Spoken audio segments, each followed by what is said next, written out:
আমেরিকার নিউ ইয়র্কে অনুষ্ঠিত জাতিসংঘের সাধারণ পরিষদের অধিবেশনে অংশগ্রহণের জন্য ফিলিস্তিনি প্রেসিডেন্ট মোহাম্মদ আব্বাস ও ৮০ জন ফিলিস্তিনি কর্মকর্তার ভিসা বাতিল করেছে যুক্তরাষ্ট্র। মার্কিন পররাষ্ট্র দপ্তর এই সিদ্ধান্তের বিষয়টি নিশ্চিত করেছে।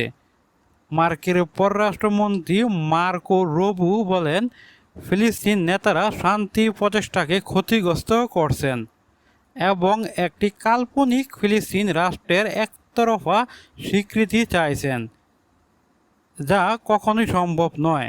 যুক্তরাষ্ট্রের এই সিদ্ধান্তকে স্বাগত জানিয়েছে ইসরায়েল। বর্তমানে জাতিসংঘের ১৯৩টা সদস্য রাষ্ট্রের মধ্যে ১৪৭টি রাষ্ট্র ফিলিস্তিনকে একটি স্বাধীন রাষ্ট্র হিসেবে স্বীকৃতি দিয়েছে।